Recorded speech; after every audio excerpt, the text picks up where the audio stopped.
जहाँ क्विन शांत खड़ा था। ऐ सुकड़े, अगर मैं तेरे ठीक आगे आकर इस कतार में कटिन कर लूं तो तुझे इस बात से कोई प्रॉब्लम तो नहीं है ना? राइली ने सीधे क्विन के मुंह पर झुकते हुए मजाक उड़ाया। मगर क्विन इस वक्त अपने दिमाग के भीतर गूंजती हजारों ध्वनियों को शांत करने की अपनी ही जंग में बुरी तरह व्यस्त था। उसने राइली की इस बकवास धमकी पर रत्ती भर भी ध्यान नहीं दिया।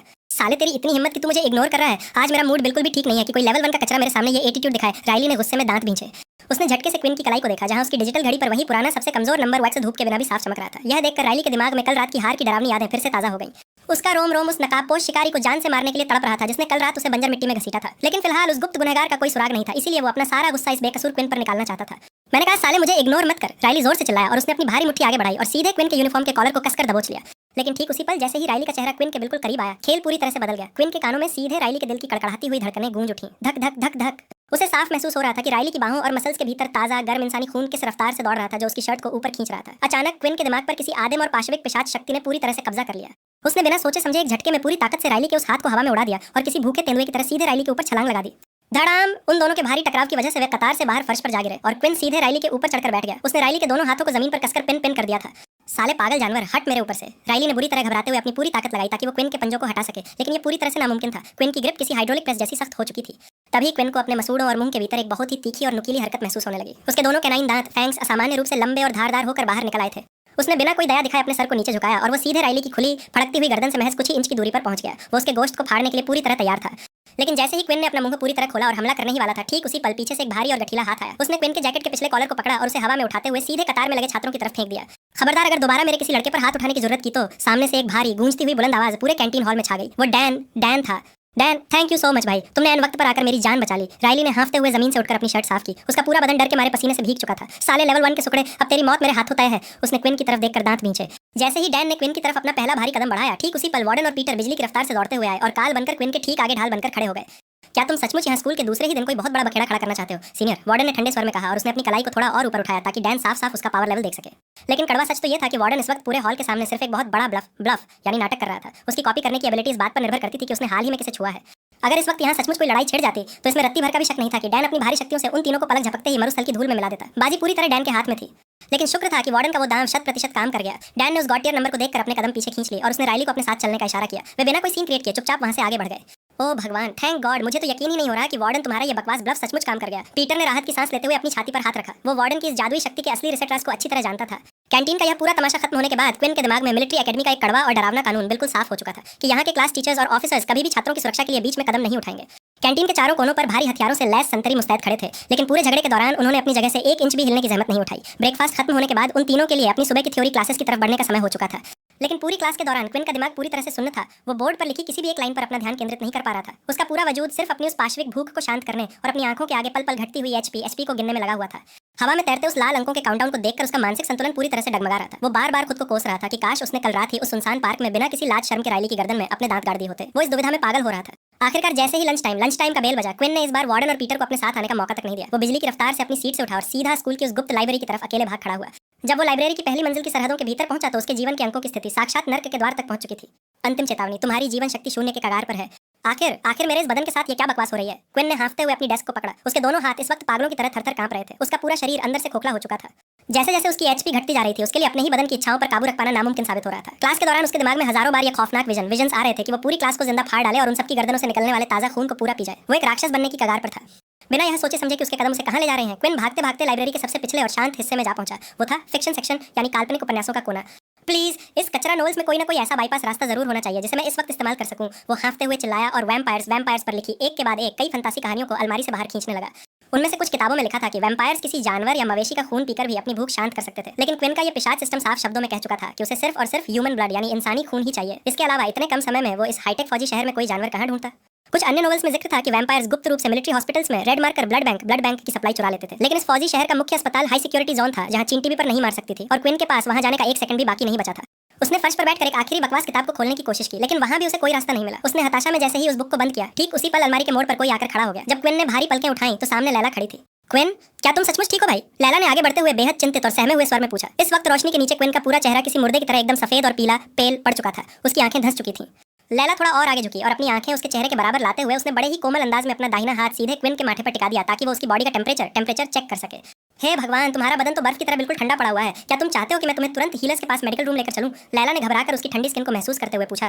क्विन ने टूटी और लड़खड़ाती आवाज में सिर्फ एक ही शब्द कहा, आई एम सॉरी। इससे पहले कि लैला उसकी इस कड़वी माफी का मतलब समझ पाती, क्विन का हाथ बिजली की कड़क जैसी रफ्तार से आगे बढ़ा। उसने लैला की नाजुक कलाई को कसकर पकड़ लिया और एक झटके में उसके पूरे शरीर को अपनी छाती के करीब खींच लिया। पाउटिंग। ठीक उसी माइक्रोसेकंड पर हवा में छिपे उसके सिस्टम ने अंतिम कॉम्बैट कमांड जारी कर दी, जिसने उसके पिशाच को पूरी तरह आजाद कर दिया। क्विन ने आव देखा न था। उसने अपनी आंखें बंद की और अपनी पूरी ताकत बटोरते हुए अपने दोनों लंबे पैने और खूंखार पिशाच दांतों फैंग्स को सीधे लैला की गोरी फड़कती हुई गर्दन के मांस के भीतर गहराई तक गाड़ दिया। चबाक। क्विन ने जैसे ही अपना मुंह पूरी तरह खोला, उसे साफ महसूस हुआ कि उसके दांतों के सिरे तेजी से बढ़ने लगे हैं। उसे समझ नहीं आ रहा था कि उस पर क्या भूत सवार था। ऐसा लग रहा था मानो उसके दिमाग ने काम करना बंद कर दिया हो और उसके बदन ने पूरा कंट्रोल अपने हाथ में ले लिया हो। उसके नुकीले पिशाच दांत पलक झपकते ही लैला की नाजुक त्वचा के भीतर गहरे ढस गए और उसी पल खून का एक गर्म गाढ़ा फव्वारा क्विन के मुंह के भीतर समा गया। लेकिन अजीब बात यह थी कि लैला को इस हमले से रत्ती भर भी दर्द महसूस नहीं हुआ। दर्द के बजाय लैला के पूरे बदन में अचानक एक बेहद सुखद, मीठी और कंपी भरी सनसनी प्लेजर दौड़ गई, मानो उसकी गर्दन से निकलता हुआ सुर्ख खून उसके पूरे अस्तित्व को एक अजीब सा सुकून दे रहा हो।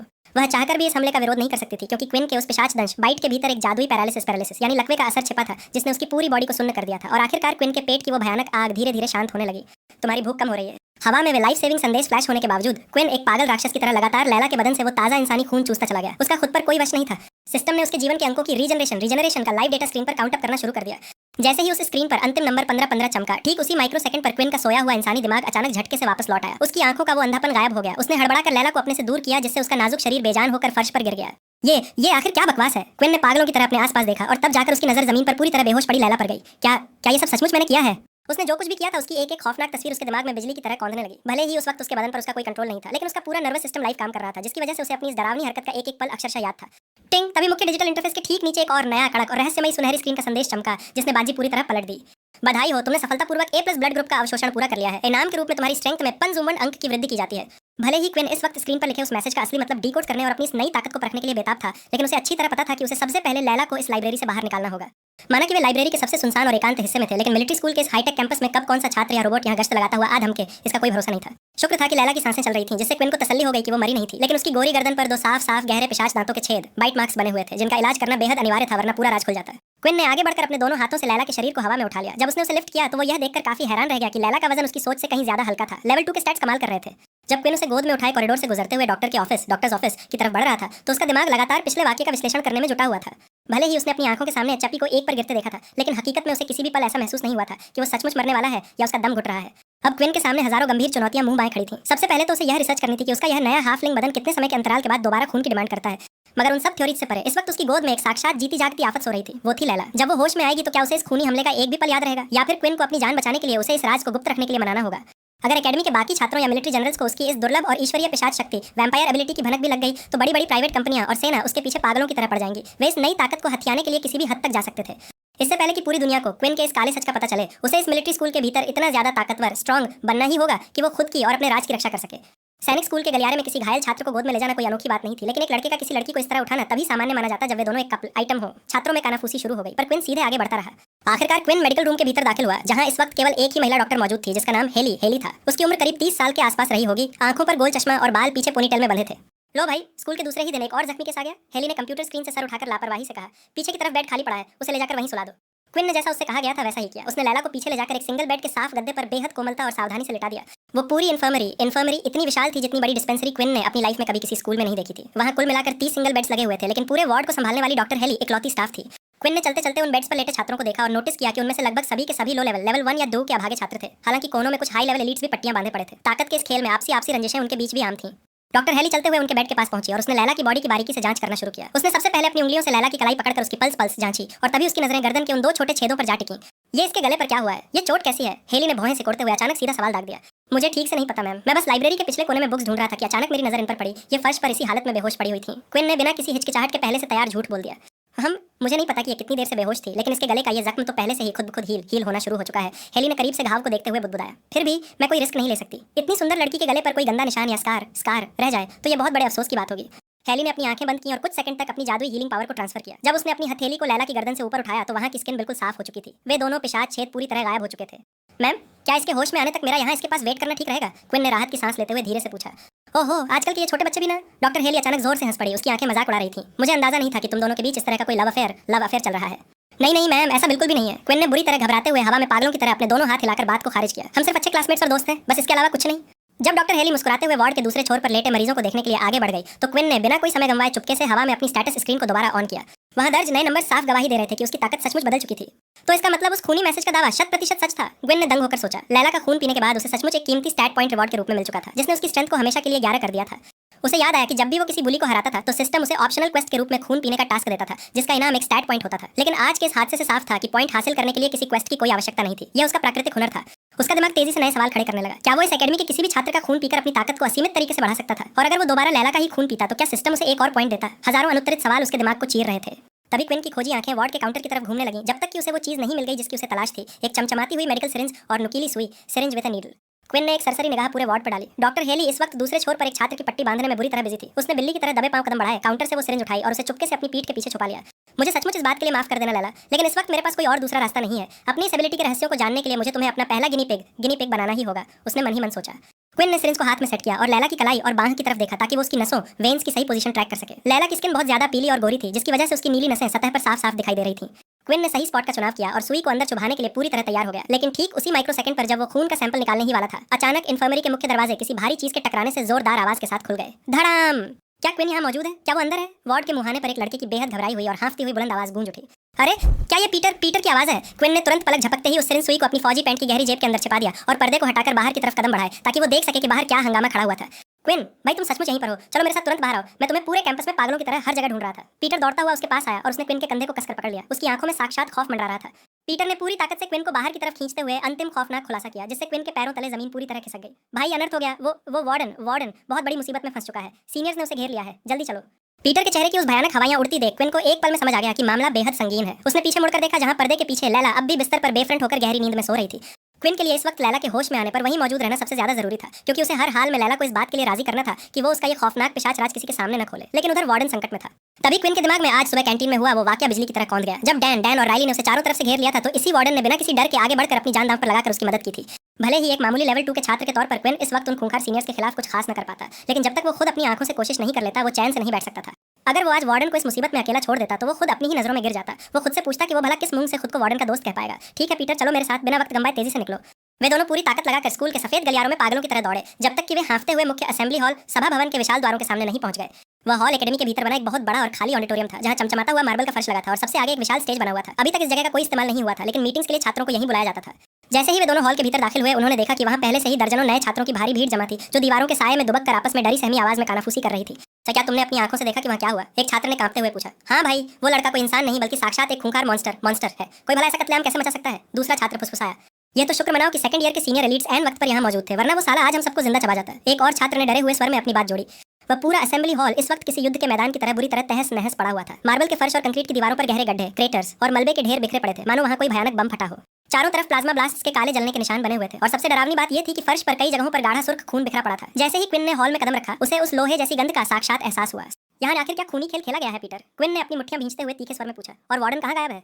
मुझे खुद ठीक से कुछ नहीं पता भाई, पीटर ने हांफते हुए अपना सर पकड़ा। मैं और वार्डन बाहर मैदान के कोने में बैठकर बड़े मजे से मेरी अर्थ एबिलिटी के बेसिक मूव्स की प्रैक्टिस कर रहे थे। तभी अचानक सेकंड ईयर के सीनियर्स का एक ग्रुप वहां आ धमका, जिन्हें मैंने पहले कभी नहीं देखा था। वे सीधे वार्डन का नाम पुकार रहे थे। वार्डन ने मुझसे कहा कि घबराने की कोई बात नहीं है और वो उनके साथ चला गया, लेकिन मुझे अंदर से बहुत बुरा अंदेशा हो रहा था, इसलिए मैंने चुपके से अंधेरे में उनका पीछा किया। मैंने अपनी आंखों से देखा कि वे उसे इस असेंबली हॉल के भीतर लेकर आए हैं। लेकिन जैसे ही मैं अंदर घुसने लगा, दरवाजे पर पहरा दे रहे दो खूंखार सीनियर्स ने मुझे पकड़ लिया और धक्का देकर बाहर ढकेल दिया। वे किसी भी हाल में मुझे अंदर जाने की इजाजत नहीं दे रहे थे। हॉल के भीतर से भयानक धमाकों और चीखों की आवाजें आ रही थी। मैं बुरी तरह डर गया और सीधा तुम्हें ढूंढने मेडिकल रूम भागा। क्विन और पीटर तुरंत भीड़ की तरफ बढ़े और उन्होंने एक एक करके छात्रों से पूछना शुरू किया कि अंदर क्या हुआ था। लेकिन जैसे ही वे किसी कैडेट के पास जाते, वो छात्र घबराकर अपना मुंह सेर लेता या सीधे वहां से भाग खड़ा होता। ऐसा साफ लग रहा था मानो उन सीनियर्स ने यहाँ खड़े हर एक छात्र को कड़ी धमकी दी थी कि जो कुछ भी उन्होंने इस हॉल के भीतर देखा है, उसके बारे में वे अपनी जबान पूरी तरह से बंद रखेंगे। राज को दबाया जा रहा था। जब पीटर लगातार हॉल के कोनों में जाकर लोगों से मन्नतें कर रहा था, क्विन को समझ आ गया कि ये डरपोक छात्र कभी मुंह नहीं खोलेंगे। उसने अपना वक्त जाया करना बंद किया और खुद अपनी एडवांस ज्ञानेंद्रियों से सुराग ढूंढना शुरू कर दिया। हवा में तैरती वो लोहे जैसी गाड़ी खून की महक इस वक्त क्विन के नथुनों को फाड़ रही थी। वह गंध इतनी तेज थी कि वो साक्षात उस साए का पीछा करते हुए फर्श पर पड़े सूखे खून के निशानों, ड्राइड ब्लड के ठीक सामने जाकर खड़ा हो गया। उसने बिना कोई आहट किए मन ही मन कमांड दी और फर्श पर बिखरे उस सूखे खून के धब्बे पर सीधे अपना इंस्पेक्ट स्किल कास्ट कर दिया। अगले ही पल हवा में उस खून के असली मालिक का नाम और डेटा साफ साफ रिफ्लेक्ट होने लगा, जिसे देखकर क्विन की सांसें थम गईं। वह फर्श पर बिखरा लहू किसी और का नहीं बल्कि उसके रूममेट वार्डन का ही था। क्विन ने अपनी आंखों को थोड़ा और घुमाया और हॉल के दूसरे कोनों में पड़े खून के अन्य धब्बों पर भी अपना इंस्पेक्ट स्किल आजमाने की कोशिश की। लेकिन जब उसने उन अनजान निशानों पर अपनी ताकत को फोकस किया तो स्क्रीन पर कोई भी नाम या प्रोफाइल लॉड नहीं हुई। वहां सिर्फ एक अजीब एरर मैसेज ब्लिंक कर रहा था।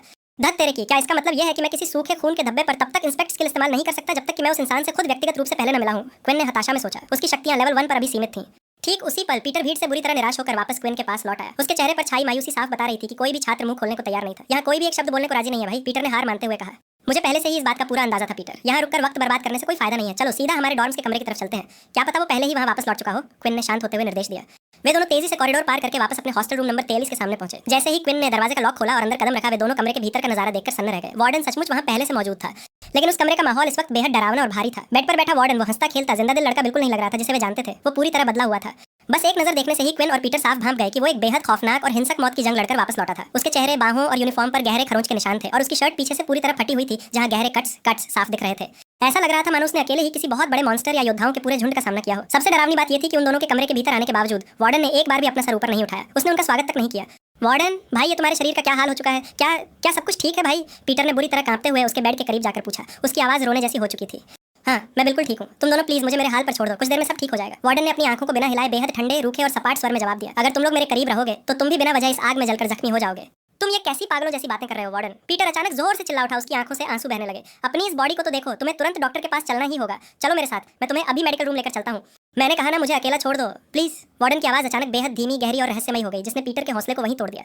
क्विन भाई, तुम खड़े खड़े वहाँ क्या देख रहे हो? कुछ बोलो ना, इसे समझाओ कि इसे अभी डॉक्टर के पास जाने की जरूरत है, राइट? पीटर ने रोते हुए मदद के लिए पीछे मुड़कर देखा, लेकिन जैसे ही उसकी नजरें दरवाजे की तरफ गईं, वहाँ पूरा कॉरिडोर खाली पड़ा था। कमरे में फैले अंधेरे के बीच वार्डन ने अपने सर को थोड़ा और नीचे झुकाया और अपने ही होठों के भीतर बेहद धीमी आवाज में बुदबुदाया, देखा पीटर, आखिरकार वो क्विन भी मुझे एक साक्षात मॉन्स्टर ही समझता है। मगर वार्डन इस कड़वी सच्चाई से पूरी तरह अनजान था कि डॉर्म्स के ठीक बाहर बंद दरवाजे के सहारे खड़ा क्विन इस वक्त खौफनाक तरीके से हाँफ रहा था और उसके पूरे बदन से पसीने की धार बह रही थी। क्विन वार्डन की चोटों से नफरत या डर की वजह से वहां से नहीं भागा था, बल्कि कारण कुछ और ही था। जब उसने कमरे के भीतर वार्डन के बदन पर लगे उन ताजा कट्स और रिसते हुए ताजा लाल खून को देखा, तो उसके नथनों में उस लहू की गाढ़ी महक सीधे टकराई थी। ठीक उसी पल क्विन के पूरे वजूद के भीतर उस ताजा इंसानी खून को छकने और पीने की एक बेहद भयानक, आदिम और अनकंट्रोल प्यास दोबारा जागृत हो उठी थी। उसका पूरा बदन उस खून की एक एक बूंद के लिए तड़प उठा था, माना कि वो इस वक्त अपनी इस पिशाच भूख पर पूरी तरह काबू रखने में सक्षम था। और यह कल रात जैसा आउट ऑफ कंट्रोल सीन नहीं था, लेकिन उस खौफनाक इच्छा ने उसके दिमाग में कल रात की सारी डरावनी यादें ताजा कर दी थी। वो अंदर से पूरी तरह डर चुका था कि कहीं वो अपने ही दोस्त पर हमला न कर बैठे। मुझे किसी भी कीमत पर जल्द से जल्द अपनी इस अजीबोगरीब और खतरनाक वैम्पायर सिस्टम एबिलिटी के बारे में सब कुछ पता लगाना ही होगा, वरना मैं सचमुच एक दिन राक्षस बन जाऊंगा। उसने अपनी कांपती सांसों को थामते हुए मन ही मन कसम खाई। वार्डन इस वक्त कमरे के भीतर सेफ था और पीटर उसके साथ मौजूद था, इसलिए उसके राज की बात कुछ देर बाद भी हैंडल की जा सकती थी। लेकिन लैला किसी भी पल चिकित्सा कक्ष में होश में आ सकती थी और उसे शांत करना इस समय सबसे बड़ी प्राथमिकता थी। उसने बिना कोई सेकंड गंवाए वापस मेडिकल विंग की तरफ दौड़ना शुरू किया। ठीक उसी पल एकेडमी के उस विशाल चिकित्सा कक्ष इंफर्मरी के सबसे पिछले कोने के बेड पर हल्की नीली छाया के बीच सो रही लैला की पलकें अचानक थरथराईं और उसकी आंखें धीरे धीरे खुलने लगीं। हाँ, ये आखिर क्या हुआ है मुझे, और मैं इस वक्त किस अनजान जगह पर पड़ी हूँ? लैला ने अपने भारी लग रहे सिर को थामते हुए हताशा में बुदबुदाया। उसका पूरा बदन कमजोर लग रहा था। वह उलझन में अपनी उंगलियों को अपनी गोरी गर्दन के उस हिस्से पर ले गई जहां उसे एक हल्की सी चुभन महसूस हो रही थी। लेकिन जैसे ही उसकी उंगलियों ने उस त्वचा को छुआ, ठीक उसी पल लाइब्रेरी के उस अंधेरे फिक्शन सेक्शन के भीतर खेले गए उस पूरे खौफनाक और जानलेवा हमले की एक एक भयानक तस्वीर साक्षात उसके दिमाग के पर्दों पर बिजली की कड़क के साथ फ्लैश हो गई। उसे सब कुछ अक्षरशः याद था। क्विन का माफी मांगना, उसका पागलों की तरह उसकी कलाई पकड़कर खींचना और उन नुकीले दांतों का उसकी नस को फाड़ देना। लैला की आंखें खौफ के मारे फटी की फटी रह गईं। वह उस अद्भुत और डरावनी सच्चाई को पूरी तरह याद रख चुकी थी और पूरा स्क्रीन एक सस्पेंस भरे खौफनाक काले साये में समा गया। जैसे ही लैला के दिमाग में उन खौफनाक यादों का सिलसिला शुरू हुआ, उसके पूरे बदन में अचानक एक अजीब सी सिहरन दौड़ गई। वो क्विन के उस खूनी दंश की डरावनी यादों पर एक अजीब और अस्वाभाविक तरीके से रिएक्ट कर रही थी। वह कोई दर्दनाक याद बिल्कुल नहीं थी, बल्कि इसके विपरीत वो एक बेहद एडिक्टिव और मीठा एहसास था। अपने पूरे बदन की नसों के भीतर खून की उस भारी हलचल को महसूस करके उसका चेहरा सोचते ही थोड़ा और लाल होने लगा था। उसने तुरंत अपनी उंगलियों को अपनी गर्दन पर टिकाया। यहाँ तो मुझे कुछ भी महसूस नहीं हो रहा है, उसने बुदबुदाया। उसकी त्वचा एकदम सामान्य थी। तभी पास ही खड़ी डॉक्टर हेली ने चेहरे पर एक प्यारी मुस्कान लाते हुए कहा, ओह, तो तुम आखिरकार होश में आ ही गई। तुम इतनी गहरी और शांति से सो रही थी कि मुझे खुद अंदाजा नहीं था कि तुम कब तक जागोगी, हेली ने मुस्कुराते हुए कहा। लैला ने बेड से उठने की कोशिश करते हुए तुरंत पूछा, मैम, मैं इस अनजान जगह पर आखिर आई कैसे? अरे, एक बहुत ही सीधा साधा लड़का तुम्हें अपनी गोद में उठाकर यहाँ लाया था। उसने कहा था कि वो तुम्हारा दोस्त है। मुझे उसका नाम ठीक से याद नहीं आ रहा है, लेकिन उसके काले घुंघराले बाल थे। हेली ने उन दोनों के बीच के कल्पित लव अफेयर को याद करके शरारत से मुस्कुराते हुए जवाब दिया। डॉक्टर हेली की इस बात ने लैला के संदेह पर पूरी तरह से मुहर लगा दी थी। ये साफ था कि वो क्विन ही था जो उसे उस अंधेरे फिक्शन सेक्शन से उठाकर सीधे इस मेडिकल विंग तक लेकर आया था। तभी हेली ने नोटिस किया कि लैला अब भी लगातार अपनी गर्दन के उसी हिस्से को अपनी उंगलियों से रगड़ रही थी। अरे फिक्र मत करो छोटे, मैंने तुम्हारी गर्दन पर बने उन दोनों अजीब निशानों को अपनी हीलिंग पावर से पूरी तरह गायब कर दिया है। क्या तुम्हें याद है कि तुम्हारे साथ वहाँ क्या हुआ था? एक बार फिर जैसे ही लैला के जहन में क्विन के उस खूंखार हमले की तस्वीर चमकी, उसके पूरे बदन के रोंगटे खड़े हो गए। मुझे ठीक से याद नहीं है मैम, शायद किसी हिंसक जंगली जीव बीस्ट ने मुझ पर पीछे से हमला किया होगा, उसने घबराते हुए झूठ बोला। एक बीस्ट? हेली ने हैरानी से दोहराया। हाँ मैम, मैंने सुना है कि कभी कभी पोर्टल मिशंस की ट्रेनिंग के दौरान छात्रों के साथ कुछ आवारा छोटे जीव गलती से बेस के भीतर घुस आते हैं। लैला ने अपनी थ्योरी को सच साबित करने के लिए जल्दी से अपनी बात पूरी की। खैर, वो जो कोई भी बला रही हो, मुझे पूरा यकीन है कि एकेडमी के सुरक्षा दस्ते बहुत जल्द उसे ढूंढकर ठिकाने लगा देंगे। सबसे बड़ी और अच्छी बात यह है कि तुम अब पूरी तरह से सेफ और सुरक्षित हो। हेली ने राहत की सांस लेते हुए उसका डेटा पैड बंद कर दिया। उधर दूसरी तरफ क्विन स्कूल के सफेद गलियारों में अपनी पूरी ताकत लगाकर भाग रहा था। उसे किसी भी हाल में लैला के होश में आने से पहले डॉक्टर के ऑफिस पहुंचना ही था। उसके दिमाग में हजारों तरह के डरावने विजन्स घूम रहे थे। वो नहीं जानता था कि होश में आने पर लैला का रिएक्शन कैसा होने वाला है। इसके साथ ही वो इस बात से भी पूरी तरह अनजान था कि किसी इंसान को इस तरह पिशाच की तरह काटने के बाद उसके जैविक परिणाम कॉन्सिक्वेंसेस क्या होते हैं। अगर लाइब्रेरी की उन फंतासी किताबों की कहानियां सच थीं, तो कुछ वैम्पायर्स के पास दूसरों को भी अपने जैसा अमर प्राणी बनाने की गुप्त क्षमता होती थी। इस वक्त क्विन सोच रहा था कि अगर ऐसा हुआ तो यह सिचुएशन कहीं बेहतर होगी बजाय इसके कि पूरा मिलिट्री स्कूल उसके इस राज को जान जाए। आखिरकार क्विन हांफते हुए इंफर्मरी के मुख्य द्वारों के सामने पहुंचा और उसने बिना कोई समय गंवाए उन भारी कांच के दरवाजों को पूरी ताकत से धकेलकर खोल दिया। धड़ाम! ओह हेलो छोटे, तुम वापस आ गए। काउंटर पर खड़ी डॉक्टर हेली ने उसे देखते ही मुस्कुराकर आवाज दी, अगर तुम उस सुंदर लड़की को ढूंढ रहे हो तो तुम महज कुछ ही मिनटों से चूक गए। वो थोड़ी देर पहले ही यहाँ से डिस्चार्ज होकर जा चुकी है। सच में मैम? क्या क्या उसने जाने से पहले आपसे कोई खास बात कही थी? क्विन ने अपने दिल की धड़कनों को काबू में करते हुए सीधे सवाल किया। हेली के नॉर्मल प्रभाव को देखकर उसे अंदाजा हो गया था कि लैला ने उसका राज नहीं खोला है, लेकिन उसे 100% कंफर्म करना था। ओह, तुम उस गर्दन की चोट के बारे में पूछ रहे हो? उसने कहा कि शायद किसी आवारा बीस्ट ने उस पर चोरी छिपे हमला किया था। हालांकि मुझे उसकी इस थ्योरी पर थोड़ा सा डाउट है। वो जख्म दिखने में बिल्कुल किसी सांप के डंक जैसा लग रहा था। हेली हमेशा की तरह अकेले काम करने की बोरियत की वजह से लगातार अपनी बातें बड़बड़ाती चली गई। लेकिन भला कोई जहरीला सांप इस हाई सिक्योरिटी मिलिट्री स्कूल के भीतर घुसकर सीधे उसकी गर्दन तक कैसे पहुंच सकता है? खैर, जो भी हो वो ठीक है। हेली की आवाज कॉरिडोर में गूंज रही थी। थैंक्स मैम जानकारी के लिए, क्विन ने धीरे से कहा और दरवाजा बंद कर दिया। कमरे से बाहर आते ही क्विन का दिमाग बुरी तरह चकराने लगा। वो गहरी सोच में डूब गया कि आखिर लैला ने इस जानलेवा हमले को पूरी मिलिट्री से छिपाकर एक सीक्रेट क्यों बनाए रखा। उसने व्यावहारिक रूप से उस मासूम लड़की पर एक जानलेवा हमला असॉल्ट किया था। क्या ऐसा मुमकिन था कि कमजोरी की वजह से लैला को उस अंधेरे हॉल की हकीकत ठीक से याद न रही हो, या फिर वो भविष्य में इस सच का इस्तेमाल क्विन को ब्लैकमेल करने के लिए एक हथियार के रूप में करने की प्लानिंग कर रही थी? लेकिन यह बात भी लॉजिकल नहीं थी। एक लेवल 1 के छात्र से भला उसे क्या हासिल होने वाला था? क्विन की सोच हमेशा से ऐसी ही थी। इस बेरहम दुनिया के कड़े अनुभवों ने उसे सिखाया था कि इंसान जब भी कोई काम करता है तो वो हमेशा अपने किसी न किसी स्वार्थ या मतलबी वजह से ही करता है। यही इंसानी फितरत थी। वो यह मानने को कतई तैयार नहीं था कि लैला ने बिना किसी बड़े लालच के इस खौफनाक सच को दबा कर रखा था। ठीक उसी पल जब क्विन चिकित्सा कक्ष के बाहर खड़ा आगे की रणनीति के बारे में सोच रहा था, तभी अचानक अंधेरे से एक शांत हाथ आया और सीधे उसके कंधे पर आकर टिक गया। थपक। तुम और मैं, हमें इस वक्त एक बहुत ही जरूरी बात करनी है क्विन टैलेंट। पीछे से एक शांत, गंभीर लेकिन बेहद तीखी आवाज गूंज उठी। वो लैला थी। तो इसका सीधा मतलब था कि वो इतनी देर से यहीं बाहर छिपकर उसका इंतजार कर रही थी। हालत सचमुच बद से बदतर हो चुकी थी। लैला के इन तीखे तेवरों ने साफ इशारा कर दिया था कि वो सब कुछ जानती थी और उसकी याददाश्त का मिटना महज एक कोरी कल्पना थी। वे दोनों बिना कोई सीन क्रिएट किए चुपचाप वापस उसी विशाल लाइब्रेरी की तरफ बढ़ गए जहां कुछ घंटों पहले वो पूरा खूनी वाकया अंजाम दिया गया था। वहां कैंपस के अन्य छात्रों की उपस्थिति को देखकर क्विन थोड़ा सा रिलैक्स महसूस कर रहा था, क्योंकि कम से कम यहाँ वो सीधे लड़ाई नहीं लड़ सकती थी। वे दोनों जाकर एक गोल टेबल की आमने सामने की कुर्सियों पर बैठ गए। आते ही क्विन ने बिना कोई वक्त गंवाए तुरंत टेबल के सेंटर में रखी उस चमकदार जादुई गेंद ऑर्ब को टच करके अपनी मेज के चारों तरफ एक अभेद्य साउंड बैरियर ऑन कर दिया। दोनों ने कुछ पल के लिए बिना कुछ बोले एक दूसरे की आंखों में सीधे झांका। उस डरावने सन्नाटे के बीच क्विन का दिमाग हजारों तरह के कॉम्बैट सिनेरियोज को कैलकुलेट कर रहा था। उसने तय कर लिया था कि अगर हालत हाथ से बाहर गई तो वो इस राज को मिटाने के लिए उसे हमेशा के लिए खामोश, साइलेंस कर देगा। लैला ने अपनी गर्दन के उस हील हुए हिस्से पर अपनी उंगलियां रखी और सीधे सवाल दागा, उस वक्त उस अंधेरे हॉल के भीतर क्या हुआ था क्विन? तुमने आखिर मेरे साथ क्या किया? जब तुम हकीकत पहले से ही अपनी आंखों से देख चुकी हो लैला, तो फिर मुझसे दोबारा यह बकवास सवाल पूछने का क्या मतलब है? क्विन ने अपनी आवाज को बर्फ की तरह ठंडा और सपाट रखते हुए करारा जवाब दिया। सीधे मुद्दे पर आओ और मुझे बताओ कि तुम्हें इस राज के बदले मुझसे क्या चाहिए। मुझे नहीं पता कि तुम्हें इस बात का अंदाजा है या नहीं, लेकिन मैं इस एकेडमी में तुम पर तुम्हारी सोच से कहीं ज्यादा लंबे समय से अपनी पैनी नजर रखे हुए हूँ। लैला ने अपनी आवाज को बैरियर के भीतर ही सीमित रखते हुए अंतिम खुलासा किया। तुम्हारी हर एक गुप्त एक्टिविटी को करीब से ऑब्जर्व करने के बाद मैं इस अंतिम निष्कर्ष पर पहुंची हूँ। लैला ने अपनी आंखें बड़ी की और सीधे कहा, तुम साक्षात एक वैम्पायर हो ना क्विन टैलेंट?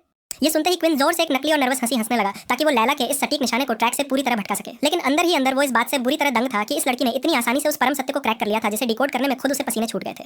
और भला तुम्हें ऐसा क्यों लगता है लैला? क्विन ने मुस्कुराते हुए पासा फेंका, क्योंकि कल रात उस सुनसान पार्क में मैंने तुम्हें अंधेरे पेड़ की आड़ से देखा था। तुम उस लाल बालों वाले लड़के राइली की गर्दन को हवा में उठाकर कुछ अजीब कर रहे थे। उस वक्त दूरी की वजह से मैं साफ देख नहीं पाई थी, लेकिन आज लाइब्रेरी के इस शांत कोने में बेहोशी से ठीक पहले तुमने मेरे साथ जो कुछ भी किया उसने मेरे उस पुराने शक पर पूरी तरह से मुहर लगा दी है। तुम्हारी वो लाल आंखें और वे नुकीले पिशाच दांत झूठ नहीं बोलते। लैला ने अपनी सांसों को काबू में करते हुए कहा। क्विन के माथे से पसीने की एक ठंडी बूंद टपक कर फर्श पर जा गिरी। वो चुप रहा और शांत होकर वार्डन की तरह वेटेड मोड में चला गया। वो देखना चाहता था कि यह लड़की आखिरकार अपनी सुरक्षा या क्रेडिट्स के बदले उससे क्या भारी डिमांड करने वाली है। लैला ने एक बहुत ही लंबी और गहरी सांस अंदर खींची, मानो वो अपने जीवन का सबसे बड़ा और ऐतिहासिक ऐलान करने जा रही हो। उसने अपनी आंखें चमकाई और अंतिम शब्द कहे जिसे सुनकर क्विन के पैरों तले साक्षात जमीन पूरी तरह से खिसक गई। मैं चाहती हूँ कि तुम मेरी इस बात को पूरे दिल से सुनो क्विन। मैं चाहती हूँ कि तुम आगे बढ़कर तुरंत मुझे भी अपने जैसा एक असली वैम्पायर बना दो।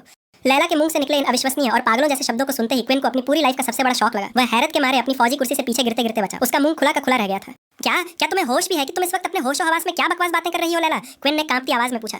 प्लीज क्विन, मैं तुमसे मन्नत कर रही हूँ। लैला ने आगे बढ़कर लगभग गिड़गड़ाहट, बेगिंग के स्वर में कहा। उसकी आंखें किसी मासूम बच्चे की तरह पूरी तरह से चमक रही थीं। ये सब बातें, ये जादुई ताकतें सिर्फ पुरानी दंतकथाओं, किताबों या परियों की कहानियों में होती थीं, और आज मेरी जिंदगी में साक्षात वो मौका सामने खड़ा है कि मैं उसे हकीकत बना सकूं। मैं इसे किसी भी कीमत पर खोना नहीं चाहती।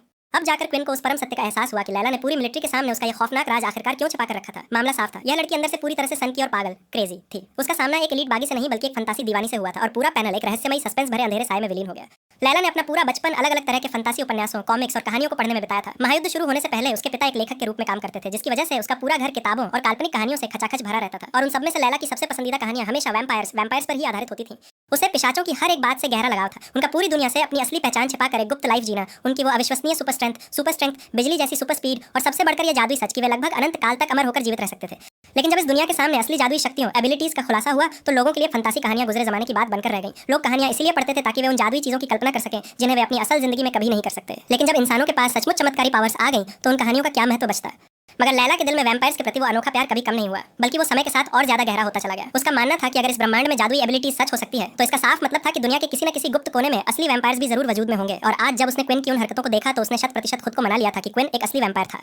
क्विन का ये सोचना बिल्कुल सही था कि कोई भी नॉर्मल इंसान उसकी हरकतों को देखकर कभी इस खौफनाक नतीजे पर नहीं पहुंचता, लेकिन ऐसा सिर्फ इसलिए था क्योंकि लैला कोई सामान्य लड़की नहीं थी, वो फंतासी की दीवानी थी। तभी अपनी सनक के आवेश में आकर लैला अचानक अपनी कुर्सी से उठी और उसने बिना कोई लाज शर्म किए सीधे टेबल के नीचे फर्श पर घुटनों के बल बैठकर क्विन के सामने अपना सर पूरी तरह झुका दिया। बो डाउन।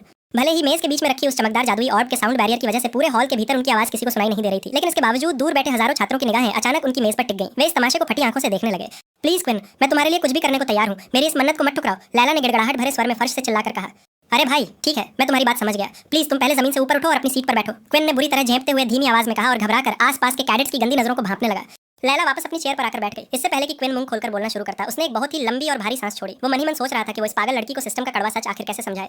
देखो लैला, जैसा तुम सोच रही हो ये वैसा बिल्कुल नहीं है, क्विन ने सीधे उसकी आंखों में झांकते हुए कड़े स्वर में बोलना शुरू किया। मैं कोई असली वैम्पायर नहीं हूँ, मुझे ये सारी शक्तियां साक्षात एक एबिलिटी बुक के जरिए मिली है। ये सुनते ही लैला के चेहरे पर छाई वो बड़ी सी फंतासी मुस्कान और उत्साह पल भर में हवा में गायब हो गया। उसका चेहरा फीका पड़ गया। तुम्हें अच्छी तरह पता है ना कि इसका असली मतलब क्या होता है? क्विन ने अगला सवाल दागा। लैला ने मायूसी से हामी भरी। क्विन उसे इशारों इशारों में साफ समझा रहा था कि उसके लिए आगे बढ़कर लैला को यह शक्ति सौंप पाना पूरी तरह से नामुमकिन था, और उसकी वजह इस दुनिया का वो अटल जेनेटिक नियम था जिसे कोई नहीं तोड़ सकता था। क्योंकि लैला के पास पहले से ही टेलीकिनेसिस की जादुई शक्ति मौजूद थी, इसका सीधा सा मतलब था कि उसका शरीर चाहकर भी क्विन की इस नई पिशाच शक्ति को कभी अब्सॉर्ब नहीं कर सकता था। लैला ने अपनी उलझन को दूर करते हुए तुरंत अगला काउंटर सवाल पूछा। लेकिन अगर ऐसा है तो तुमने इस सच को पूरी मिलिट्री एकेडमी से क्यों छिपा कर रखा? तुमने टेस्ट के वक्त जेन से झूठ क्यों बोला कि तुम्हारे पास कोई एबिलिटी नहीं है? अगर तुम्हें यह ताकत किसी बुक से मिली है तो तुम कोई ओरिजिनल तो हो नहीं सकते। क्या तुमने अपनी पूरी जिंदगी में कभी ऐसी किसी अजीबोगरीब एबिलिटी के बारे में सुना है लैला? क्विन ने गंभीर होते हुए पलटकर सवाल किया। लैला थोड़ी देर के लिए रुक गई और अपने दिमाग के सारे रिकॉर्ड्स खंगालने लगी। उसने आज तक मिलिट्री के इतिहास या बाजार की किसी भी मैगजीन में ऐसी किसी शक्ति का जिक्र नहीं सुना था जिसमें यूजर को जिंदा रहने के लिए इंसानी खून पीने की अनिवार्य शर्त पूरी करनी पड़े। ऐसी कोई शक्ति दर्ज नहीं थी। मगर क्विन, अगर तुम स्कूल को साफ साफ बता देते कि तुम्हें यह ताकत एक ऐसी किताब से मिली है जो आज तक मिलिट्री के रिकॉर्ड्स में भी रजिस्टर्ड नहीं है, तो तुम उस अनूठी एबिलिटी बुक को दुनिया के बड़े बड़े कॉर्पोरेशंस को बेचकर अरबों की अकूत संपत्ति कमा सकते थे। लैला ने अचानक एक्साइटेड होते हुए कहा। काश कि ये बात सच होती, लेकिन अफसोस कि मैं ऐसा चाहकर भी कभी नहीं कर सकता। क्विन ने अपनी शर्ट के कॉलर को ठीक करते हुए कड़वे स्वर में असली सच बताया। जैसे ही मैंने उस रहस्यमय किताब से उस शक्ति को सीखा, वो पूरी बुक अचानक हवा में जलकर पूरी तरह से गायब, वैनिश्ड हो गई। उसका एक पन्ना भी बाकी नहीं बचा। लैला के दिमाग में एक जंग छिड़ गई कि वो क्विन की इन अजीबोगरीब बातों पर भरोसा करे या नहीं, लेकिन इस हाईटेक नर्क के सारे समीकरणों को देखने के बाद उसके पास क्विन के इस सच को स्वीकार करने के अलावा कोई दूसरा विकल्प बाकी नहीं बचा था। एबिलिटी बुक्स कभी भी खुद ब खुद ओझल नहीं होती थी, वे भौतिक वस्तुएं थीं जिन्हें एक पीढ़ी से दूसरी पीढ़ी में ट्रांसफर किया जा सकता था। अगर मिलिट्री जनरल्स या प्राइवेट सिंडिकेट्स को इस बेजोड़ शक्ति की भनक भी लग जाती तो वे इस राज को उगलवाने के लिए क्विन की खाल तक उधेड़ देते, और बिना किसी अमीर या ताकतवर ओरिजिनल परिवार के बैकअप के वो सेना के उस भयंकर दबाव के आगे एक सिंगल सेकंड भी टिक नहीं पाता। वे कभी इस बात पर यकीन नहीं करते कि किताब गायब हो चुकी है, वे समझते कि वो झूठ बोल रहा है। इसके बाद क्विन ने लैला के सामने अपने इस जादुई गेमिंग सिस्टम के बारे में सब कुछ साफ साफ साझा कर दिया। उसने बताया कि यह शक्ति किसी वीडियो गेम की तरह काम करती है जो उसे रोजाना अजीबोगरीब डेली क्वेस्ट सौंपती है और लेवल अप होने पर नए नए स्किल्स अनलॉक करती है। ये सारी बातें लैला की पढ़ी हुई पुरानी वैम्पायर कहानियों से काफी अलग थीं, लेकिन इसके बावजूद वो ये साफ देख सकती थी कि यह सिस्टम अंदर से ठीक उन्हीं पिशाच नियमों और पेनल्टी क्लॉजेस को सख्ती से लागू कर रहा था। ठीक है क्विन, मैं कसम खाती हूँ कि मैं तुम्हारे इस काले सच को पूरी दुनिया से हमेशा के लिए एक गुप्त राज बनाकर रखूंगी। लैला ने एक गहरी सांस लेते हुए अपनी आंखें सिकोड़ी। लेकिन मेरी इस वफादारी के बदले मेरी सिर्फ एक ही बेहद जरूरी शर्त है। मैं इस खेल में तुम्हारी पहली ऑफिशियल असिस्टेंट बनना चाहती हूँ। यह साफ है कि तुम खुद अपनी इस डरावनी शक्ति के बारे में ज्यादा कुछ नहीं जानते हो, तभी आज तुम अपना मानसिक संतुलन खो बैठे और तुमने भूख के मारे सीधे मेरी गर्दन पर हमला कर दिया। लैला ने अपनी उंगली उठाई। हम तुम्हें पूरे स्कूल में पागलों की तरह छात्रों का शिकार करते हुए नहीं छोड़ सकते। सेना तुम्हें एक झटके में यहाँ से घसीट कर ले जाएगी। इसलिए अब से जब भी तुम्हारे इस पिशाच बदन को जिंदा रहने के लिए ताजा इंसानी खून की जरूरत पड़े तो तुम बिना किसी संकोच के सीधे आकर मेरे इस शरीर का इस्तेमाल कर सकते हो। लैला ने बड़े ही गर्व और दृढ़ता के साथ अपना हाथ अपनी छाती पर रखते हुए ये अंतिम शर्त रखी। क्विन इस अचानक मिले ऑफर को सुनकर गहरी सोच में डूब गया। लैला जैसी शातिर और जानकार लड़की को अपने साथ एक ढाल के रूप में रखना इस मिलिट्री नर्क में उसके लिए सबसे बड़ा एडवांटेज साबित होने वाला था। उसे इस रहस्यमय सिस्टम के कई गुप्त फीचर्स को टेस्ट करने के लिए एक मुफ्त का वॉलंटियर मिल चुका था। इसके अलावा लैला के चेहरे के भाव गवाही दे रहे थे कि वो पूरी तरह से सच बोल रही थी, और जहां तक बात वैम्पायर इतिहास के ज्ञान की थी वो क्विन से कहीं ज्यादा बड़ी एक्सपर्ट थी। वो उसके इस रिसर्च वर्क में सबसे बड़ी मददगार साबित हो सकती थी। ठीक है, मुझे तुम्हारी ये शर्त मंजूर है। आज से हमारी ये डील फाइनल हुई। क्विन ने गहरी और गंभीर मुस्कान के साथ अपना दाहिना हाथ आगे बढ़ा दिया। क्विन का कंफर्मेशन मिलते ही लैला का पूरा चेहरा खुशी के मारे खिल उठा। लेकिन कड़वा सच तो यह था कि लैला ने अभी भी अपने दिल के भीतर एक असली वैम्पायर बनने की वो गुप्त इच्छा पूरी तरह से नहीं छोड़ी थी। क्विन के उलट लैला को इस बात पर रत्ती भर का भी विश्वास नहीं था कि क्विन के पास जो कुछ है वो महज एक साधारण एबिलिटी है। दुनिया की आम शक्तियां सिर्फ कुछ कॉम्बैट स्किल्स देती थीं, जबकि क्विन का पूरा वजूद अंदर से म्यूटेट होकर एक गैर इंसानी प्रजाति नॉन ह्यूमन रेस में बदल चुका था। वो एक पक्का वैम्पायर था। चलो तो फिर बिना कोई वक्त गंवाए सबसे पहले हमें एक बुनियादी काम पूरा करना होगा। तुम्हें अभी इसी वक्त मेरे शरीर से थोड़ा और खून निकालकर अपने पास स्टोर कर लेना चाहिए। लैला ने अचानक अपनी क्लास यूनिफॉर्म की शर्ट के ऊपरी बटन को थोड़ा नीचे की तरफ खींचा, ताकि अगली बार जब तुम्हें क्लासेस के बीच में अचानक वो जानलेवा भूख लगे तो तुम सीधे इस रेडीमेड लिक्विड को पीकर अपनी जान बचा सको और तुम्हें किसी पर हमला न करना पड़े। उसने सीधे सुझाव दिया। क्या तुम पूरी तरह बौरा गई हो लैला? तुम्हारा दिमाग ठिकाने पर है या नहीं? क्विन का चेहरा शर्म और हैरत के मारे लाल हो गया। हम स्कूल की सरेआम खुली लाइब्रेरी के बीचों बीच ऐसा घिनौना काम कभी नहीं कर सकते, और वैसे भी मैं दोबारा कभी पागलों की तरह तुम्हारी गर्दन पर दांत गाड़ने नहीं जा रहा हूँ। वे दोनों इसी तरह मेज के साउंड बैरियर के भीतर छिपे रहकर अपनी आगे की सीक्रेट प्लानिंग और रणनीतियों पर बड़े मजे से लंबी बातचीत और कानाफूसी करते रहे। उनके चेहरों पर एक सहज मुस्कान तैर रही थी। लेकिन ठीक उसी पल उस शांत लाइब्रेरी के विशाल मुख्य द्वारों को धकेलते हुए अंदर एक और छात्र दाखिल हुआ। वो सुनहरे बालों वाला वार्डन था। उसकी ठंडी आंखें अलमारियों के चक्कर काटते हुए सीधे क्विन की मेज पर जाकर टिक गईं। वार्डन ने अंधेरे साए से देखा कि कैसे क्विन उस तीरंदाज लड़की लैला के साथ बैठा हुआ बड़े मजे से हंस हंसकर बातें कर रहा था, मानो वो वार्डन के उस गहरे दर्द और जख्मों को पूरी तरह भुलाकर अपनी जिंदगी में आगे बढ़ चुका हो। तो तुमने इतनी जल्दी मेरे उस एहसान को भुला दिया? हूँ क्विन टेलन। वार्डन के चेहरे की वो बची कुची इंसानियत पल भर में राख बन गई और उसकी जगह एक खौफनाक, ठंडी और हिंसक दरिंदगी ने ले ली। तुम भी बिल्कुल इस जालिम दुनिया के बाकी मतलबी कचरों जैसे ही निकले। अब मैं तुम्हें अच्छी तरह सिखाऊंगा कि मेरे इस संभ्रांत वजूद को धोखा देने, बिट्रे का असली अंजाम क्या होता है। उसने अपनी जेब के भीतर अपनी उंगलियों को मरोड़ा। अगर इस मिलिट्री एकेडमी के गुंडे और ये पूरी इंसानी सोसाइटी मुझे साक्षात एक खूंखार मॉन्स्टर ही पुकारना चाहती है, तो अब मुझे कोई परवाह नहीं। मैं अपनी इस कड़वी नियति को पूरे दिल से गले लगाऊंगा और उन सबके लिए साक्षात साया बनकर तबाही मचा दूंगा। तुम्हारा अंत अब मेरे हाथों तय है क्विन। पीटर पूरे स्कूल में बेतहाशा दौड़ रहा था। उसके दोनों नए दोस्त क्विन और वार्डन अचानक बहुत ही अजीब बर्ताव करने लगे थे और पीटर को समझ नहीं आ रहा था कि वो क्या करे। उसके पुराने स्कूल की लाइफ एक नर्क जैसी थी, जहां उसने हमेशा अपने से ऊपर वालों की गुलामी की थी। लेकिन इस एकेडमी में पहली बार उसे ऐसे सच्चे दोस्त मिले थे जिन्होंने उसकी रक्षा की थी। क्विन ने खुद एक लो लेवल छात्र होने के बावजूद पीटर के लिए स्टैंड लिया था और वार्डन ने न सिर्फ उसे प्रोटेक्ट किया बल्कि उसे उसकी नई अर्थ एबिलिटी सीखने में भी मदद की थी। मगर अब वार्डन को कुछ हो गया था और वो पूरी तरह बदल चुका था। पीटर को क्विन की गायब होने की वजह तो नहीं पता थी, लेकिन वो वार्डन के इस डरावने बदलाव के पीछे का कारण अच्छे से जानता था। यह सब उस असेंबली हॉल के भीतर सेकंड ईयर के सीनियर्स के साथ हुए कत्लेआम का नतीजा था। मगर मुसीबत यह थी कि वो इस बारे में जिससे भी बात करने की कोशिश करता, एकेडमी का कोई भी छात्र उसे एक छोटा सा जवाब तक देने को तैयार नहीं था। यहाँ तक कि कुछ रसूखदार छात्रों ने तो मुंह खोलने के बदले उसे जान से मारने की कड़े शब्दों में धमकियां तक दे डाली थी। तभी कॉरिडोर की खामोशी के बीच पीटर को एक बेहद जानी पहचानी आवाज सुनाई दी। गलियारे में चलते चलते वो आवाज सीधे उसके कानों से टकराई, जिसे वो अच्छे से पहचानता था। जैसे ही वो मोड़ पर मुड़ा, उसने देखा कि वहाँ सचमुच वार्डन खड़ा था। वार्डन वहाँ एकदम अकेला खड़ा शून्य में देख रहा था। अब तक पीटर ने जब भी वार्डन को कहीं अकेले देखा था, वार्डन उसे पूरी तरह इग्नोर करके बिना एक शब्द बोले आगे निकल जाता था। लेकिन इस वक्त वार्डन हवा में किसी अदृश्य साए से जोर जोर से बातें कर रहा था। तुम दोनों प्लीज थोड़ी देर के लिए शांत हो जाओगे, वार्डन ने हवा में देखते हुए झटके से कहा। उसकी आवाज में एक अजीब सा मानसिक तनाव साफ झलक रहा था। गलियारे के अंधेरे में कुछ सेकंड का एक बेहद डरावना सन्नाटा छा गया। उसके बाद वार्डन ने दोबारा उसी शून्य की तरफ देखते हुए भारी स्वर में बोलना शुरू किया। मुझे इस बात की रत्ती भर भी परवाह नहीं है कि उसने उस छोटे वाले की भावनाओं को ठेस पहुंचाई है। ऐसा तो कहीं नहीं लिखा कि क्विन को इस एकेडमी में बाकी दूसरे लोगों से हंसकर बात करने की इजाजत नहीं है। वार्डन ने चिढ़कर हवा में जवाब दिया। हवा में एक बार फिर कुछ पलों की एक रहस्यमयी खामोशी छा गई, मानो वो अपने भीतर गूंजती किसी दूसरी आवाज का जवाब सुन रहा हो। देखो, मैं साफ कह रहा हूँ, अगर तुम दोनों ने बीच में दखल देकर उन्हें चोट पहुंचाने की कोशिश की तो मैं तुम दोनों को जिंदगी भर कभी माफ नहीं करूंगा। मैं अपने इस बदन के साथ कल रात जैसी खौफनाक दुर्घटना दोबारा कभी होने नहीं दूंगा। वार्डन ने दांत भींचते हुए सीधे हवा को कड़े शब्दों में चेतावनी दी। पीटर छिपकर वार्डन की उस पूरी बातचीत को सुन रहा था, लेकिन पूरे समय उस सुनसान गलियारे में सिर्फ और सिर्फ वार्डन की ही अकेली आवाज गूंज रही थी। मगर उसका अंदाज ऐसा था मानो वो साक्षात दो अलग अलग व्यक्तियों से सीधे बहस कर रहा हो। पीटर से अब यह खौफनाक नजारा और ज्यादा झेला नहीं गया। उसने अपनी उत्सुकता और डर को काबू में करते हुए दीवार की आड़ से थोड़ा और आगे सर बाहर निकाला, ताकि वो देख सके कि क्या कोई छिपा हुआ छात्र वहां मौजूद था। क्या वो दूसरा इंसान वार्डन को छोड़कर पहले ही यहाँ से गायब हो चुका है? पीटर ने हैरान होकर मन ही मन सोचा। तभी अचानक उसने देखा कि वार्डन ने अपनी बात खत्म की और तेजी से पैर पटकता हुआ कॉरिडोर में आगे बढ़ गया। दोपहर के ब्रेक की समाप्ति का बेल बजते ही ठीक उसी सेकंड लाइब्रेरी के विशाल ऑटोमेटिक कांच के दरवाजे एक झटके से खुले। उस दरवाजे के भीतर से क्विन और वो तीरंदाज लड़की लैला एक साथ मुस्कुराते हुए बाहर आते दिखाई दिए। क्विन! पीटर ने जैसे ही अपने दोस्त को जिंदा और सलामत देखा, उसने जोर से चिल्लाकर हवा में अपना हाथ हिलाया और उसे अपनी तरफ बुलाया। ठीक है लैला, क्लासेस खत्म होने के बाद आज रात को मैं तुम्हें एकेडमी के इसी मुख्य गेट के ठीक सामने मिलूंगा। क्विन ने पीटर की तरफ बढ़ने से पहले लैला के कान के पास जाकर अपनी गुप्त डील की अंतिम बात दोहराई। लैला को विदा करके क्विन तुरंत पीटर के पास आ गया और वे दोनों अपनी अगली दोपहर की थ्योरी क्लास की तरफ तेजी से कदम बढ़ाने लगे। हे क्विन भाई, क्या तुम सचमुच पूरी तरह ठीक हो? पीटर ने उसके चेहरे को गौर से देखते हुए पूछा। मैं तुम्हारे लिए बहुत ज्यादा डर गया था जब तुम सुबह अचानक डाइनिंग हॉल से पागलों की तरह उड़ते हुए गायब हो गए थे। अरे हाँ भाई, मैं बिल्कुल ठीक हूँ। दरअसल बात ये थी कि मैं उस वक्त अपनी उस इमरजेंसी प्रेशर को और एक सेकंड भी अंदर दबाकर नहीं रख सकता था, वरना मेरी पैंट का रंग वहीं पीला भूरा हो जाता। क्विन ने अपनी असली पिशाच भूख के राज को छिपाने के लिए एक बेहद घटिया और फनी मजाक उड़ाया। ओ भाई प्लीज स्टॉप, मुझे इतनी ज्यादा गंदी डिटेल्स जानने की रत्ती भर भी कोई जरूरत नहीं है। पीटर ने झेंपते हुए अपने दोनों हाथ हवा में उठाए। खैर, तुम ठीक हो, ये अच्छी बात है, लेकिन भाई मैं इस वक्त वार्डन को लेकर बहुत ही ज्यादा डरा हुआ हूँ। जब से वो उस असेंबली हॉल से लौटा है, उसका बर्ताव किसी साए जैसा हो चुका है। क्विन ने पीटर के कांपते हुए कंधे पर अपना भारी हाथ रखा। वो साफ देख सकता था कि पीटर इस एकेडमी के हिंसक माहौल से अंदर तक बुरी तरह सहमा हुआ था। अब तक क्विन के दिमाग पर उसकी अपनी मौत का टाइमर सवार था, लेकिन अब जबकि उसने अपनी खून की मुख्य समस्या को लैला की मदद से हल कर लिया था, उसके पास बाकी चीजों पर ध्यान लगाने का पूरा समय था। तुम बिल्कुल चिंता मत करो पीटर, हम दोनों साथ मिलकर बहुत जल्द पता लगा लेंगे कि वार्डन के साथ आखिर क्या खेल खेला गया है। क्विन ने गहरी और आश्वस्त करने वाली आवाज में वादा किया। वे दोनों जैसे ही अपनी दोपहर की क्लास के भीतर दाखिल हुए, उन्होंने देखा कि वार्डन पहले से ही अपनी सीट पर बैठा हुआ था। वो उनकी उम्मीद से कहीं ज्यादा शांत और तैयार मुद्रा में दिख रहा था। अरे हे गाइस, तुम दोनों कैसे हो भाई? वार्डन ने जैसे ही उन दोनों को आते देखा, उसने अपना सर उठाया और चेहरे पर वही पुरानी बेहद प्यारी और जिंदा दिल मुस्कान बिखेर दी, मानो गलियारे का वो पागलपन कभी हुआ ही न हो। पीटर तुरंत आगे बढ़ा और वार्डन के राइट साइड वाली सीट पर बैठ गया, जबकि क्विन ने हमेशा की तरह वार्डन के लेफ्ट साइड वाली बेंच पर अपनी सीट संभाल ली। वे तीनों एक बार फिर एक लाइन में आ चुके थे। हे वार्डन, क्या तुम अब सचमुच अंदर से बेहतर फील कर रहे हो भाई? पीटर ने अपनी ट्रे सेट करते हुए पूछा। अभी कुछ देर पहले गलियारे में तुम काफी अजीब लग रहे थे। ऐसा लग रहा था मानो तुम अंदर ही अंदर किसी बात पर बहुत ज्यादा सुलग रहे हो। अरे हाँ भाई, तुम लोग बिल्कुल चिंता मत करो। वो बस सेकंड ईयर के उन गुंडों ने असेंबली हॉल में मेरे साथ थोड़ी बहुत धक्का मुक्की थ्रोन अराउंड की थी, जिसकी वजह से मेरा मूड थोड़ा सा डाउन हो गया था, पर अब मैं एकदम चकाचक हूँ। वार्डन ने लापरवाही से हंसते हुए जवाब दिया। क्विन ने कुछ पल के लिए वार्डन के चेहरे के हाव भाव को बारीकी से देखा और उसने ठंडे स्वर में सीधे असली सवाल दाग दिया। वार्डन, मुझे सच सच बताओ, उस असेंबली हॉल के भीतर तुम्हारे साथ आखिर क्या हुआ था? क्विन का यह सवाल सुनते ही वार्डन के चेहरे की वो बड़ी सी मुस्कान पल भर में गायब हो गई। उसके चेहरे का रंग हल्का सा बदला, मानो वो अपने वजूद के भीतर किसी बहुत बड़े और खूंखार राक्षस को बाहर आने से पूरी तरह दबा सप्रेसिंग रहा हो। उसने अपनी मुट्ठी को कुछ सेकंड तक पूरी ताकत से भींचे रखा। उसकी नसें तंग हो गईं, लेकिन फिर उसने एक गहरी सांस ली और अपनी हथेली को वापस नॉर्मल कर लिया। भाइयों, मैंने कहा ना कि तुम लोग इस बारे में ज्यादा दिमाग मत लगाओ। तुम सब अच्छे से जानते हो कि मैं बहुत ज्यादा स्ट्रांग हूँ और अपनी प्रॉब्लम्स खुद हैंडल करना जानता हूँ। उसने सपाट लहजे में बात को काट दिया। क्विन उसके इस जवाब से कतई संतुष्ट नहीं था। उसने साफ नोटिस किया था कि सवाल सुनते ही वार्डन के भीतर कोई दूसरी डरावनी पर्सनालिटी अचानक जाग उठी थी, जिसे उसने बलपूर्वक शांत किया था। तभी क्लासरूम के भीतर बाकी के छात्र तेजी से दाखिल होने लगे। वे छात्र जैसे ही वार्डन को सीट पर बैठा देखते हुए घबराकर तुरंत अपना मुंह दूसरी तरफ घुमा लेते, मानो वे साक्षात किसी मौत के साए के सामने खड़े हों। जैसे जैसे पूरी क्लास भरती गई, छात्रों के बीच होने वाली वो कानाफूसी और तीखे शब्द क्विन के कानों में साफ साफ गूंजने लगे। क्लास का कोना कोना डरावने शब्दों की गूंज से भर चुका था। मॉन्स्टर, इस फ्रीक, अजीब जोकर, सनकी साइको, ये सारे के सारे खौफनाक और जहरीले विशेषण सीधे वार्डन की पीठ के पीछे उस पर दागे जा रहे थे। ऐसा लग रहा था मानो पूरी मिलिट्री एकेडमी के छात्र एक बहुत बड़े और डरावने सीक्रेट के मालिक थे। एक ऐसा गुप्त राज जिसे जानने की इजाजत पीटर और क्विन जैसे लो लेवल कचरों को कतई नहीं थी, और खुद वार्डन भी उस खूनी खेल के बारे में मुंह खोलने को तैयार नहीं था। इन जहरीली आवाजों को सुनकर वार्डन बिना कोई हरकत किए बिल्कुल मूर्ति की तरह सर नीचे झुकाए बैठा रहा। क्विन को समझ आ गया था कि ये डरपोक छात्र या खुद वार्डन कभी इस राज से पर्दा नहीं उठाएंगे, लेकिन अब वो अकेला नहीं था। इस मिलिट्री नर्क के भीतर उसके पास एक नई और नायाब एलाई मौजूद थी जो उसकी रिसर्च में मदद कर सकती थी, और वो थी लैला।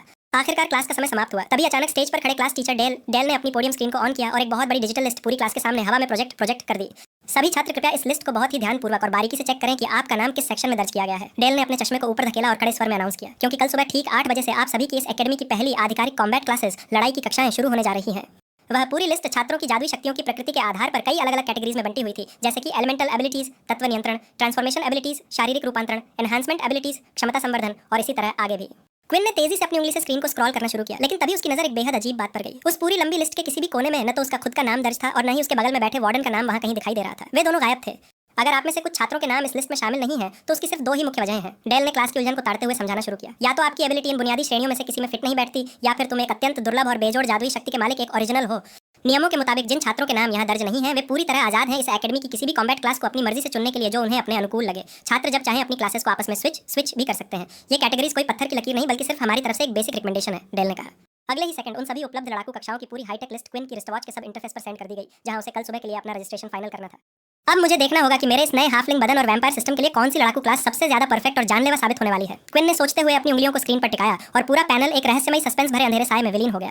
दोपहर की क्लासेस आधिकारिक रूप से खत्म होने के बाद वार्डन ने एक बार फिर आगे बढ़कर पीटर को उसकी ट्रेनिंग में मदद करने का ऑफर दिया। वैसे भी कल सुबह से उन दोनों की कॉम्बैट क्लासेस बिल्कुल सेम होने वाली थी, यानी एलिमेंटल क्लास। हे क्विन, तुम भी हमारे साथ ट्रेनिंग सेंटर चलोगे क्या? पीटर ने मुड़कर बड़े ही दोस्ताना अंदाज में पूछा। नहीं भाई, तुम दोनों जाओ, मैं आकर तुम लोगों को डिस्टर्ब नहीं करना चाहता। वैसे भी मैं ट्रेनिंग में तुम लोगों की कोई खास मदद नहीं कर पाऊंगा। क्विन ने अपना बैग कंधे पर लटकाते हुए शांत स्वर में जवाब दिया। पीटर ये देखकर अंदर से काफी खुश था कि उनका ये छोटा सा रूममेट ग्रुप वापस पहले की तरह पूरी तरह नॉर्मल और जिंदा दिल हो चुका था। उनके बीच अब कोई कड़वाहट या मानसिक तनाव नहीं था और पीटर दिल से दुआ कर रहा था कि काश उनकी ये दोस्ती हमेशा ऐसी ही बनी रहे। मगर जैसे ही क्विन उस कमरे से बाहर निकला और वे दोनों अकेले रह गए, वार्डन के चेहरे की वो प्यारी मुस्कान पल भर में गायब हो गई। उसने बड़ी चालाकी से पीटर से एक सीधा सवाल दागा। हे पीटर, क्या तुमने हाल ही में क्विन को किसी लड़की के साथ फालतू मंडराते या घूमते हुए देखा है क्या? वार्डन ने अपनी आवाज को पूरी तरह न्यूट्रल रखने की कोशिश करते हुए पूछा। अब जब तुमने जिक्र किया है तो याद आया भाई, आज दोपहर के ब्रेक में मैंने खुद उसे लाइब्रेरी से एक लड़की के साथ बाहर आते देखा था। वो बिल्कुल वही सेम लड़की थी जो टेस्ट के दिन हमारे साथ खड़ी थी, वो धनुष बाण वाली लैला। पीटर ने सोचते हुए सच उगल दिया। पीटर का यह जवाब सुनते ही महज एक छोटे से सेकंड के लिए पीटर को ऐसा महसूस हुआ मानो वार्डन के चेहरे के हाव भाव खौफनाक तरीके से पूरी तरह बदल गए हों। उसकी आंखों में एक अजीब सा हिंसक लावा फूटा था। लेकिन जैसे ही पीटर ने चौंक कर अपनी आंखें मटमटाई और दोबारा देखा, वार्डन का चेहरा बिल्कुल पहले की तरह नॉर्मल और शांत हो चुका था, मानो वो पिछला साया महज पीटर का एक वहम था।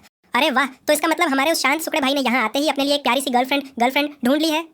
वार्डन ने अचानक जोर से हंसते हुए कहा और पीटर की पीठ थपथपाई। उसकी हंसी में एक अजीब सा खोखलापन था। उधर दूसरी तरफ क्विन ने जानबूझकर उन दोनों को रास्ते में ही छोड़ दिया था, क्योंकि उसने क्लासेस खत्म होने के बाद पहले से ही लैला के साथ मुख्य चेकपोस्ट पर मिलने का एक गुप्त प्लान सेट कर रखा था। लेकिन कलाई की उस तय जगह पर लैला से मिलने जाने से पहले क्विन के दिमाग में एक और जरूरी काम बाकी था। वो चोरी छिपे कदम बढ़ाते हुए स्कूल की मुख्य साइंस लैब विज्ञान प्रयोगशाला के भीतर दाखिल हुआ। भले ही मिलिट्री स्कूल के ज्यादातर लेक्चर सिर्फ एडवांस कॉम्बैट और जादुई शक्तियों के व्यावहारिक इस्तेमाल पर फोकस करते थे, लेकिन इसके बावजूद सामान्य साइंस यहाँ का एक कोर सब्जेक्ट बना हुआ था। आज की क्लासेस कब की खत्म हो चुकी थी, जिसकी वजह से पूरी लैब सुनसान और खाली पड़ी थी। जितने भी मनहगे और एडवांस इक्विपमेंट्स थे उन्हें अधिकारियों ने एक अलग तिजोरी वाले स्टोरेज रूम के भीतर लॉक कर दिया था। लेकिन क्विन को किसी मनहगे गैजेट या केमिकल की कोई तलाश नहीं थी। उसे अपना रिसर्च वर्क पूरा करने के लिए सिर्फ कुछ साधारण कांच की टेस्ट ट्यूब्स और उनके ऊपर फिट होने वाले छोटे कॉर्क के ढक्कन चाहिए थे।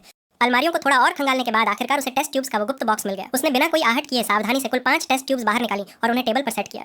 वहाँ भारी तादाद में कांच के उपकरण रखे हुए थे, लेकिन अगर वो 5 से ज्यादा ट्यूब्स चुराता तो स्टॉक काउंट में गड़बड़ी होने की वजह से ऑफिसर्स को तुरंत शक हो जाता। इसके अलावा 5 ट्यूब्स को बिना तोड़े संभालना उसके लिए काफी आसान था। क्विन ने बैग की जिप बंद की। इस वक्त उसके पास अपने अगले लेवल अप की मंजिल तक पहुंचने के लिए कुल 60-200 EXP पॉइंट्स मौजूद थे। अब तक उसने नोटिस किया था कि हर एक लेवल अप होने पर सिस्टम उसे रिवॉर्ड के तौर पर सिर्फ +1 फ्री स्टैट पॉइंट और कुल 87 अंकों की मैक्सिमम HP सौंपता था। भले ही इससे वो धीरे धीरे स्ट्रांग हो रहा था, लेकिन यह उसकी ताकत बढ़ाने का सबसे तेज शॉर्टकट कतई नहीं था। क्विन को अच्छे से याद था कि सिस्टम ने उसे 2 बार सीधे ऑप्शनल क्वेस्ट के जरिए एक पूरा मुफ्त एक्स्ट्रा स्टैट पॉइंट हासिल करने का बम्पर मौका दिया था, बशर्ते वो अपने शिकार का खून पी ले। लेकिन आज दोपहर जब उसने बिना किसी क्वेस्ट के लैला का खून पिया तो भी उसे +1 स्ट्रेंथ का बोनस मिला था। यही वो मुख्य और सबसे बड़ी थ्योरी थी जिसे क्विन आज शाम ढलने के बाद पूरी तरह से लाइव टेस्ट करना चाहता था। शाम के ठीक 6 बज चुके थे और आसमान में सूरज धीरे धीरे डूब रहा था, जिसका सीधा मतलब था कि इस वक्त क्विन पर सूरज की धूप का कोई भी हानिकारक ड्रॉबैक असर नहीं कर रहा था। वो फुल फॉर्म में था। जितने भी छात्र इस मिलिट्री स्कूल के भीतर बीस्ट वेपन्स का इस्तेमाल करते थे, वे अपने हथियारों को 24 घंटे हर जगह अपने साथ ही कैरी करना पसंद करते थे, क्योंकि एकेडमी के भीतर किसी भी पल किसी पोर्टल के लीक होने या किसी भयानक बीस्ट के अचानक हमला करने का खतरा हमेशा बना रहता था। वे दोनों गेट के बाहर मिले और उन्होंने बिना कोई समय गंवाए चुपचाप उस छोटे सुनसान पार्क की तरफ कदम बढ़ा दिए, जो मिलिट्री बेस और कन्वीनियंस स्टोर के ठीक बीचों बीच स्थित था। पार्क में पहुंचते ही वे मुख्य रास्ते को छोड़कर सीधे घने और अंधेरे जंगलों के पिछले हिस्से वुड्स की तरफ चले गए, ताकि बड़े बड़े पेड़ों के तनों की आड़ में खुद को पूरी तरह से छिपा सके। वहां आम कैडेट्स कभी नहीं भटकते थे और उनके पकड़े जाने का रिस्क बिल्कुल जीरो था। तो क्या हम सचमुच इस काम को अंजाम देने जा रहे हैं क्विन? लैला ने अपने बैग से एक छोटा सा पैकेट निकालते हुए बड़े ही एक्साइटेड और रोमांचित स्वर में पूछा। क्विन को इस पूरी सिचुएशन में लैला का ये अजीब व्यवहार अब भी काफी सनकी और बेतुका लग रहा था। कोई नॉर्मल लड़की इस खौफनाक रात से डरने के बजाय इतनी ज्यादा खुश कैसे हो सकती थी? ठीक है, चलो अपनी आंखें बंद करो, उसने निर्देश दिया। लैला ने तुरंत अपनी आंखें बंद कर ली और खुद को तैयार किया। उसके जहन में आज दोपहर को लाइब्रेरी में महसूस हुई वो मीठी, सुखद और कंपकंपी भरी सनसनी, प्लेजर अब भी साफ साफ घूम रही थी। वो उस अद्भुत एहसास को दोबारा अपनी नसों में महसूस करने के लिए बेताब थी। लेकिन तभी अचानक उसकी गर्दन के बजाय उसकी बांह की गोरी त्वचा पर सुई चुभने का एक छोटा सा तीखा दर्द महसूस हुआ। चूं। अरे भाई, क्या तुम्हें सचमुच ऐसा लगा था कि मैं यहाँ खुले जंगल में दोबारा पागलों की तरह सीधे तुम्हारी गर्दन पर अपने दांत गाड़ने जा रहा हूँ? क्विन ने मजाक उड़ाते हुए सपाट लहजे में कहा। ये देखते ही लैला का पूरा चेहरा शर्म के मारे पैर से लेकर सिर तक टमाटर की तरह भयंकर लाल हो चुका था। अगर इस वक्त उसके हाथ में वो सुई न लगी होती तो वो अपनी पूरी ताकत लगाकर क्विन की छाती पर एक जोरदार लात जड़ देती। उसका सारा रोमांस हवा हो गया। जैसे ही सिरिंज ताजा सुर्ख खून से पूरी तरह भर गई, क्विन ने सुई बाहर निकाली और बड़ी ही सावधानी से उस पूरे लिक्विड को अपनी बैग से निकाली एक कांच की टेस्ट ट्यूब के भीतर उड़ेल दिया। क्या मैं तुम्हारी इस बांग से खून की एक और टेस्ट ट्यूब भर सकता हूँ लैला? क्विन ने बिना किसी संकोच के अगला सवाल किया। लैला ने गुस्से में मुंह फुलाए रखा और बिना कोई शब्द बोले सीधे अपनी बांग आगे बढ़ा दी। वो दोपहर के अपने उस फालतू काल्पनिक विचार को याद करके अंदर ही अंदर बुरी तरह झेंप रही थी। जब क्विन ने उन दोनों टेस्ट ट्यूब्स को खून से पूरा लबालब भर लिया तो उसने एक ट्यूब पर लकड़ी का कॉर्क ढक्कन लगाया और उसे बैग में रख दिया, जबकि दूसरी खुली ट्यूब को उसने अपने हाथ में थामे रखा। उसने अपनी आंखों को फोकस किया और उस ताजा खून के सैंपल पर सीधे अपना इंस्पेक्ट स्किल कास्ट कर दिया। सिस्टम ने खून की पूरी डिटेल्स स्क्रीन पर प्रोजेक्ट कर दी। इसके बाद क्विन ने सर उठाया और पेट के सहारे खड़ी खुद लैला की तरफ देखा और दोबारा वही इंस्पेक्ट स्किल उसकी प्रोफाइल पर ट्रिगर कर दिया। हवा में तैरती स्क्रीन पर लैला का पूरा लाइव डेटा रिफ्लेक्ट होने लगा। यह देखकर क्विन को एक बात पूरी तरह से कंफर्म हो चुकी थी। जब वो सिर्फ किसी के अलग हुए खून के धब्बे या टेस्ट ट्यूब पर इंस्पेक्ट स्किल इस्तेमाल करता था तो सिस्टम उसे सिर्फ ब्लड ग्रुप और उसके मालिक का नाम बताता था, बिल्कुल असेंबली हॉल के उस वाक्य की तरह।